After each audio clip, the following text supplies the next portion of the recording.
글로벌 창조 인재 육성을 위한 기능성 시뮬레이션 게임 아틀란티스 대모험. 미지의 보물을 찾아 나서는 25일간의 험난한 여정은 여러분을 창조적 인재로 성장시킬 것입니다. 자, 이제 학습자 애플리케이션의 게임 진행 방법에 대해 살펴보도록 할까요?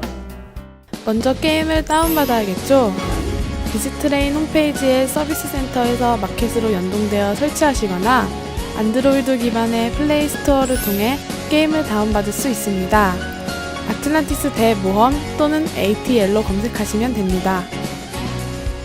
다운이 완료되면 다음과 같은 아이콘을 볼 수 있는데요. 파란색 S가 적힌 아이콘을 실행시켜주면 학습자 모드로 게임을 시작할 수 있습니다.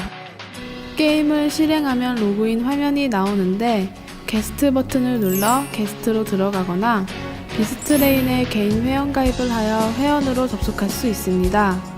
회원으로 접속할 경우 KPI 성과 등급과 창조력 테스트 결과를 홈페이지에서 확인할 수 있습니다. 여러분은 교수자로부터 개인 모드 또는 팀 모드로 진행할 것인지 내용을 전달받게 될 것입니다. 교수자의 지시에 따라 개인 또는 팀을 만들어 게임을 진행해보세요. 로그인을 하셨다면 메인 화면이 보이게 되고 새로 하기를 누르면 됩니다. 새로 하기를 선택했다면 창조력 테스트를 진행하게 되는데요. 테스트를 진행할지 생략할지 학습자가 선택할 수 있지만 교수자의 지시에 따라 진행하는 게 좋겠습니다. 테스트를 진행하고 싶으면 주어지는 질문에 대해 답변을 선택하면 됩니다. 결과는 모두 교수자 애플리케이션으로 전달되는데 게임이 끝이 나고 교수자의 지도 관리에 따라 결과를 확인할 수 있습니다. 게임 모드를 선택하면 게임 설명 튜토리얼이 등장하는데요. 튜토리얼을 보고 싶으면 이전 다음 버튼을 이용해 단계별로 볼 수 있고 생략하려면 스킵 버튼을 이용할 수 있습니다. 게임의 전반적인 내용을 파악할 수 있으므로 처음 이용한다면 살펴보는 것이 좋겠죠? 튜토리얼을 마치면 방 리스트가 등장합니다. 해당되는 방을 선택하면 비밀번호 입력란이 생성되고 비밀번호를 입력해서 들어가면 됩니다. 이 또한 교수자의 지도에 따라 교수자가 생성한 방으로 들어가시면 됩니다. 대기가 완료되어 게임이 시작되기 전에 학습자들은 게임의 구성 요소를 파악할 필요가 있습니다.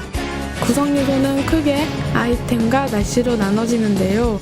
먼저 아이템을 살펴보면 식량과 식수는 매일 사용되는 항해의 필수적인 자원입니다. 25일간 여행을 해야 하니 효과와 중량, 가격 등을 잘 확인하셔야 합니다. 선원은 최소 1명이 필요하며 선원이 많을수록 아틀란티스에서 보석을 많이 채취할 수 있습니다.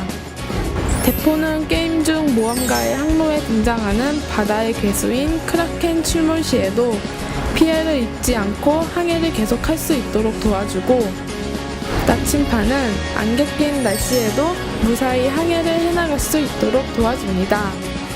폭탄을 유령선으로부터 피해를 주지 못하도록 막는 용도로 사용할 수 있습니다. 다음으로 날씨는 맑음, 안개, 폭풍우, 폭염으로 구성되는데요. 각각의 날씨에 따라 소비되는 자원의 차이가 생기므로 이를 잘 인지할 필요가 있습니다. 맑은 날씨에 이동하고 위험한 날씨는 무인도로 피해가거나 일일 휴식을 취할 수도 있기 때문입니다.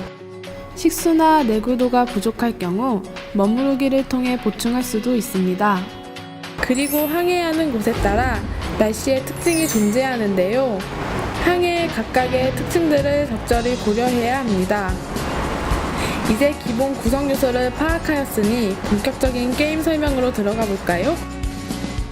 게임이 시작되면 모든 학습자들은 아이템을 구매할 수 있습니다. 구매 시에 전술맵을 참고할 수 있는데요.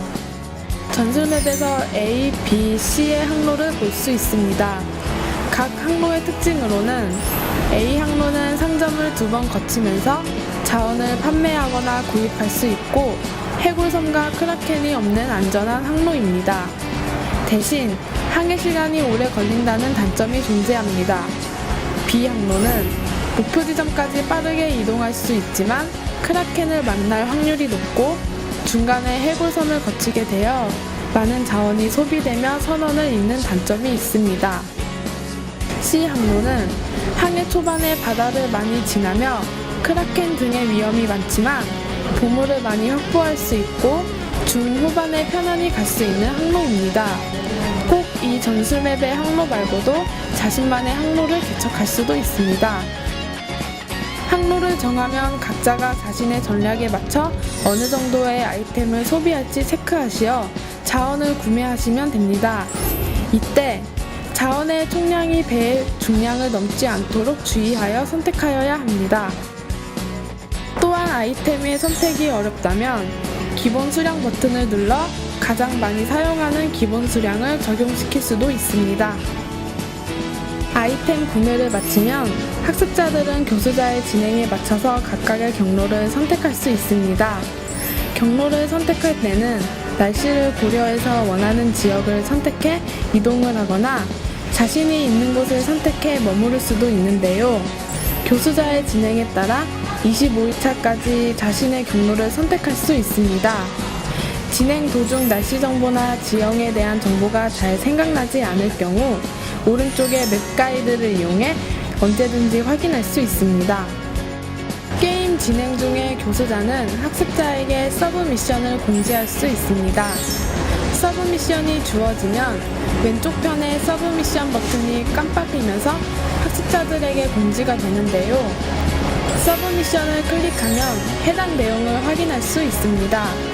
학습자들은 해당 내용이 활성화되면 이를 수행하기 위해 더욱 노력할 필요가 있겠습니다. 또한 교수자의 이벤트 공지를 통해 학습자는 아이템을 추가로 제공받을 수도 있는데요. 이벤트도 마찬가지로 왼쪽 편의 이벤트 버튼이 깜빡이면서 학습자들에게 알려집니다. 지도상에도 남은 날이 표시되어 쉽게 확인이 가능한데요. 이벤트 버튼을 클릭하면 받을 수 있는 아이템의 정보를 포함하여 이벤트 내용을 자세히 확인 가능합니다. 해당 날짜의 이벤트 지역으로 가면 이벤트에 당첨되어 아이템을 받을 수 있습니다. 이벤트에서 자신이 필요로 하는 아이템이 주어진다면 이를 잘 활용할 필요가 있으며 무게 때문에 또는 필요치 않은 자원이라면 구입하지 않고 버리셔도 됩니다. 항해 중에 발생할 수 있는 여러 상황에 대해서도 대비를 해야겠는데요. 주의할 점 몇 가지를 살펴보겠습니다. 첫째, 무인도 등이 섬이 아닌 바다로 이동을 할 때 크라켄이 등장할 수 있습니다. 여러분이 대포를 가지고 있다면 무사히 넘어갈 수 있겠죠? 대포를 사용하는 방법은 자원 구매 시 대포를 구매하시면 되는데요. 구매되었다면 크라켄 출몰 시에 사용을 선택하여 크라켄을 무찌를 수 있습니다. 간단하죠? 항해 중 길목에 유령선이 나타날 경우 폭탄을 사용하면 유령선을 무찌를 수 있습니다. 유령선이 랜덤으로 나타나는 경우가 있으니 주의하세요. 만약 폭탄을 사용하지 않고 유령선을 만나게 된다면 유령선의 폭탄을 맞아 내구도 마이너스 30의 피해를 입게 됩니다. 세 번째는 항해 도중 날씨가 안개일 경우 하루 동안 이동이 불가능하다는 것입니다. 바다에서 하루를 지체하고 싶지 않다면 나침반을 적당 수량 준비할 필요가 있겠죠? 구매를 하셨다면 사용 방법은 폭탄과 마찬가지로 사용 가능 버튼을 클릭하시고 이동 버튼을 눌러주시면 간단히 해결됩니다. 아틀란티스 섬은 보석 모양을 하고 있는데요. 이곳에 도착하면 보석을 채취할 수 있습니다. 선원이 많으면 많을수록 한 번에 많은 보석을 채취할 수 있다는 점 잊지 않으셨죠? 계속 보석을 채취하려면 섬에 머무르기 버튼을 누르셔서 지속적으로 보석을 캘 수 있습니다. 보석 채취 중에는 날씨 그리고 배의 중량이 늘어나는 것과 25일 안에 식수가 모자르지 않게 도착할 수 있도록 고려해줄 필요가 있습니다. 아무리 많은 보석을 채취해도 25일 이내에 도착하지 못한다면 아무 소용이 없겠죠? 식량이나 식수가 모자라거나 선원이 모두 죽으면 사망을 하게 되는데요. 사망을 하여도 한 번 부활의 기회가 주어집니다. 부활 시 도착지와의 거리와 비례하게 고도가 주어지고 상점 이용이 가능하므로 또 사망하지 않도록 좀 더 신중하게 아이템을 구매하셔야 합니다. 한 번 더 사망하였거나 무사히 25일 내에 도착지에 도달하였다면 게임이 끝나게 되며 결과 화면으로 넘어가게 됩니다. 모든 학습자들이 게임을 마치면 생존 여부와 도착일 자원 사용 등을 바탕으로 한 순위표를 볼 수 있습니다. 이때 여러분은 교수자의 선택에 따라 자신의 성과지표를 확인할 수도 있습니다.